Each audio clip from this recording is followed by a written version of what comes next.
ሰላም ለእናንተ ይሁን እንደምን አላችሁ የተከበራችሁ ተመልካቾቻችን ከአማራ ሚዲያ ኮርፖሬሽን ከደሴ ስቱዲዮ ለሰዓቱ የተሰናዱ ዜናዎችን ይዘን መተናል ጀማል ኢማም ነኝ አብራችሁን ቆዩ በከላላ ወረዳ ከ55 ሚሊዮን ብር በላይ በሆነ ወጪ የተገነቡ የልማት ፕሮጀክቶች በክልልና በዞን የሥራ ኃላፊዎች ተመርቀው ለአገልግሎት ክፍት ሆኑ በዞኑ ሰላምን ከማስፈን ጎን ለጎን የልማት ስራዎችን ለማስቀጠል እየተሰራ መሆኑን የደቡብ ወሎ ዞን ዋና አስተዳዳሪ አሊ መኮንን ተናግረዋል አሊመር ተጨማሪ ዘገባ አለው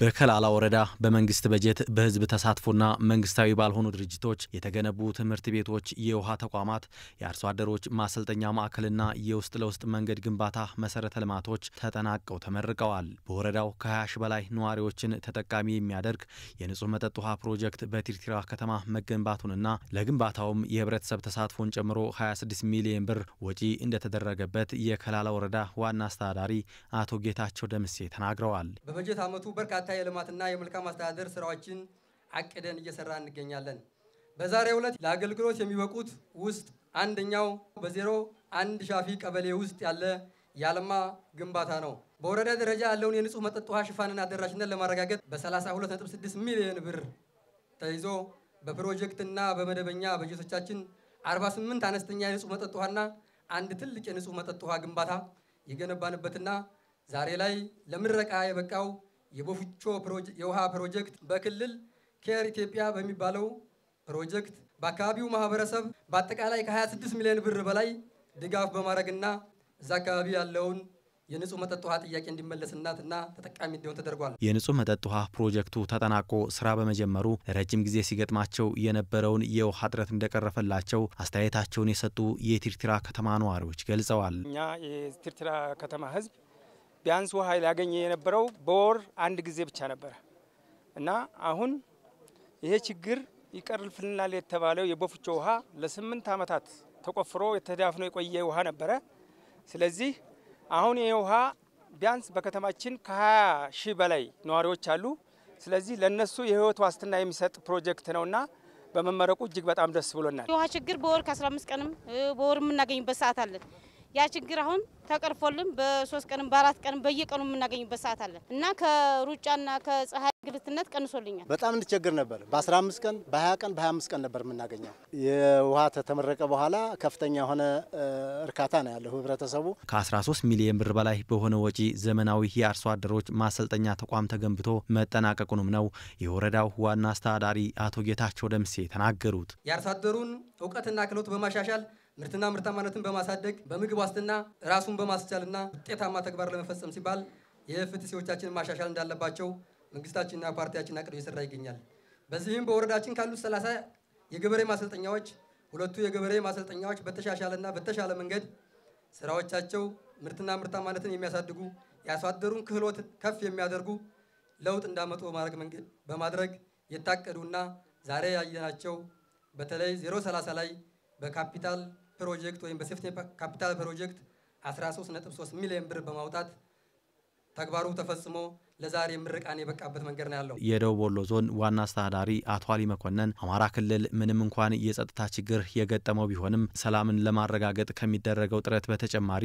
የህዝብን ተጠቃሚነት ለሚያረጋግጡ ስራዎች ትኩረት መሰጠቱን ጠቅሰዋል ህዝቡ የልማት ጥያቄዎቹ በአግባቡ እንዲመለሱለት ሰላሙን መጠበቅና ዘላቂነቱን ማረጋገጥ እንደሚጠበቅበትም ዋና አስተዳዳሪው መልእክት አስተላልፈዋል ይሄ ስነ ልቦናው የተሰለበ የሌላ ኃይል ተላላኪ የሆነ ኃይል ሊያታለለና ይገባል ሰላማችሁን ጠብቁ ለማለት ፈልጋለሁ ከዚህ በላይ ይጠበቅባችሁ ከዚህ በላይ መስራት አለባችሁ ትልልቅ አባቶቻችን ይብቃን ረፍትና ገኝ ወደ ልማት እንዙር ብዙም እናለማው የጎደለብን ብዙ ነገር አለ ሙሉ ቀልባችን ሙሉ አቅማችን ሙሉ ሀብታችን ወደ ልማት መዞርና ህብረተሰባችንን ተጠቃሚ ማድረግ ነው የምንፈልገው ዶላር መተኮስ አንፈልግም የትምህርት ቤት መስሪያ ገንዘብ መተኮስ አንፈልግም የጤና ጣቢያ ማስፋፊያ መንገድ የምንሰራበትን መተኮስ አንፈልግም ህብረተሰባችን ረፍት እንዲያገኝ ሰላም እንድናገኝ እንፈልጋለን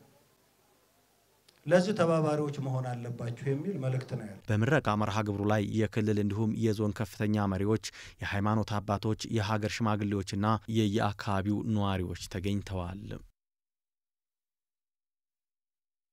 በከተማው ውስጥ ለውስጥ መንገድ ግንባታ ተጠናቆ አገልግሎት መስጠት በመጀመሩ ይገጥማቸው የነበረን እንግልት እንደሚያስቀርላቸው በከላላ ወረዳ የልጓማ ከተማ ነዋሪዎች ተናገሩ።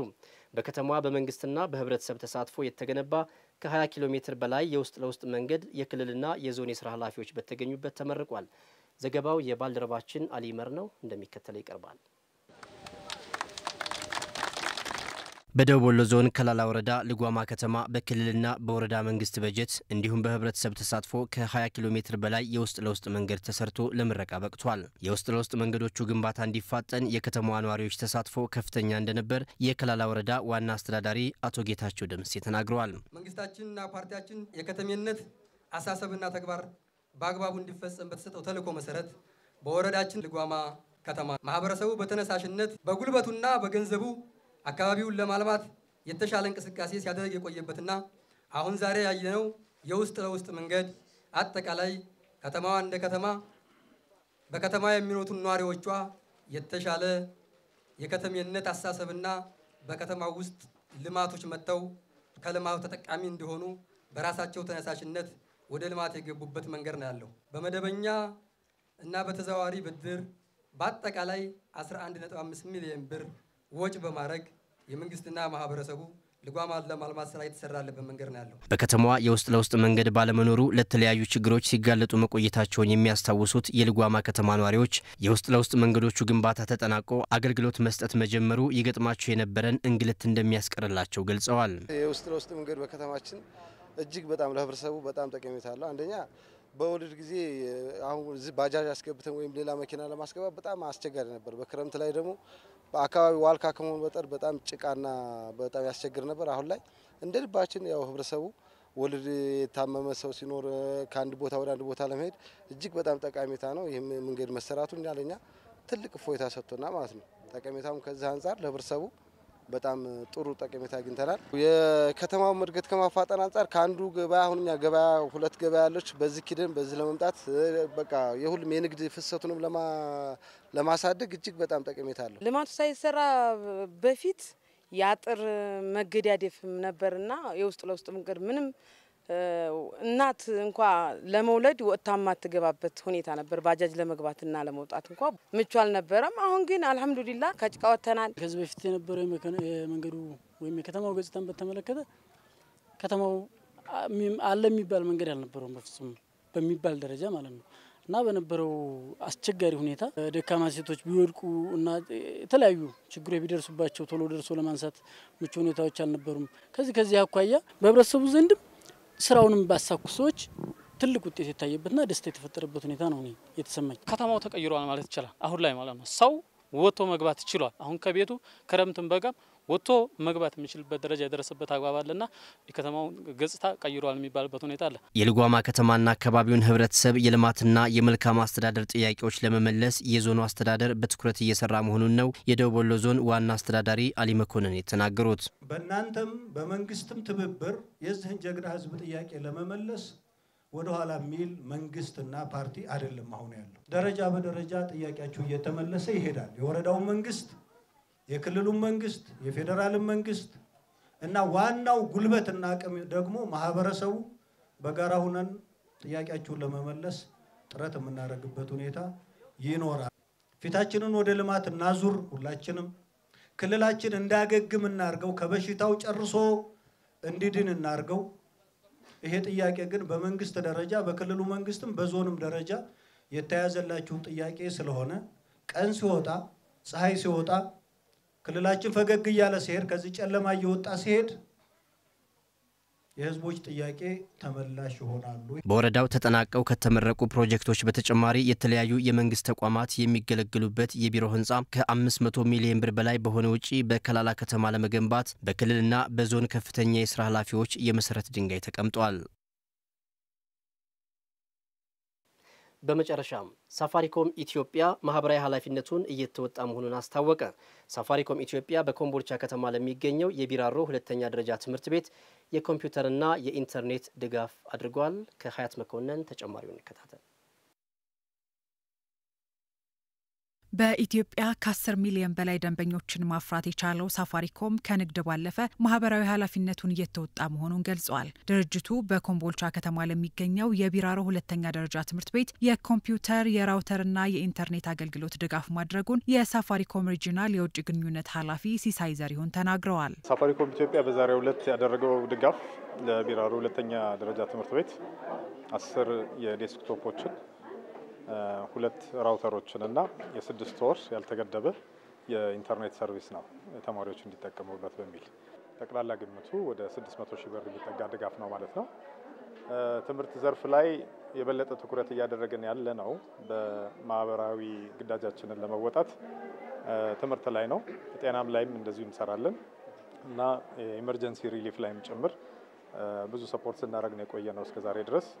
ባለፉት 2-3 ዓመታት ጠንካራ ሰፖርት አድርገናል በተለያዩ የሀገሪቱ ክፍሎች።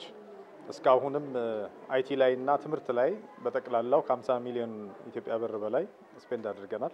ሳፋሪኮም ኢትዮጵያ ያደረገው ድጋፍ የትምህርት ቤቱን የኮምፒውተር ችግር እንደሚያቃልል የኮምቦልቻ ከተማ ትምህርት መምሪያ ኃላፊ መንግስቱ አበበ ተናግረዋል። እንግዲህ ድጋፍ እውነት ለመናገር በዚህ ሰዓት ያው እንደምታውቁት የ12ኛ ክፍል ፈተና ኦንላይን ፈተና የሚሰጥበት አመት ከመሆኑ ጋር ተያይዞ ተማሪዎች በኦንላይን ለመፈተን ተማሪዎች ዝግጅት እያደረጉ ያሉበት ሁኔታ ነው የነበረው። ይሄን ደግሞ በትምህርት ቤቶቻችን ባሉን ኮምፒውተሮች ተማሪዎችን እያለማመርን ያለንበት ሁኔታ ነበር። ነገር ግን ያው የኮምፒውተር አክሰስ ችግር ነበረብን። ያንን የሚቀርፍ ድጋፍ ነው ሳፋሪኮም ኢትዮጵያ ያደረገልን። እንግዲህ አሁን ትምህርት ቤቱ ላይ እስካሁን 20 ኮምፒውተሮች ብቻ ናቸው የነበሩት። አሁን ሳፋሪኮም 10 ኮምፒውተር ድጋፍ አድርጎልናል። ሌላም ድርጅት እንደዚሁ 12 ኮምፒውተር ድጋፍ አድርጎልናል። አሁን ተቋሙ ላይ ከ40 ኮምፒውተር በላይ ዲጂታላይዝ የተደረጉ ኦንላይን ተማሪዎችን ሙከራ የሚያሰሩ ኮምፒውተሮች ናቸው አሁን የተደራጁት። ይሄ እንግዲህ እስካሁን ያለውን ተማሪዎች ለፈተና የሚያደርጉትን ዝግጅት ውስንነት ያው የሚቀርፍ ነው። በዚህ በፈረቃ ስለሚጠቀሙበት ሁሉንም ተማሪዎች ተደራሽ የሚያደርግ ድጋፍ ነው ያገኘነው። ሳፋሪኮም ኢትዮጵያ በኮምቦልቻ ከተማ የተለያዩ አገልግሎቶችን የሚሰጥበትንም ሱቅ ያስመረቀ ሲሆን ለአማራ ክልል ብቻ አዲስ አገልግሎት መጀመሩንም የድርጅቱ የኮምቦልቻ ሪጅን ማናጀር ቅድስት በላይ ተናግረዋል። ኮምቦልቻ ላይ አጠቃላይ 3 ሾፖች ይኖሩናል። በስሩ 15 ቋሚ ሰራተኞች አሉ። 108 የሚሆኑ ደግሞ በጊዜያዊ ቅጥር የሚያገለግሉ ሰራተኞች አሉ። የምንሰጣቸው አገልግሎቶች ከስልክ ከዋይፋይ ጀምሮ ሁሉም ሾፖች ላይ አቬሌብል ናቸው። በቅርቡ ላውንች ያደረግነው አዲስ ሰርቪስ አለ። ይሄ የሚያካትተው አማራ ሪጅንን ብቻ ነው። በ15 ብር ዕለታዊ 1 ጂቢ ሲደመር 50 ደቂቃ፣ በ50 ብር ደግሞ ሳምንታዊ 2 ጂቢ ሲደመር 200 ደቂቃ፣ በ100 ብር ደግሞ 3 ጂቢ ሲደመር 300 ደቂቃ እዚህ ሪጅን ላይ አሁን አዲስ ያቀረብነው ኦፈር ነው። ውድ ተመልካቾቻችን ከአማራ ሚዲያ ኮርፖሬሽን ከደሴ ስቱዲዮ የዕለቱ ዜናዎች የተከታተላችኋቸውን ይመስሉ ነበር። ጀማል ኢማም ነበርኩኝ። በያላችሁበት ሸጋ ጊዜ ይሁንላችሁ።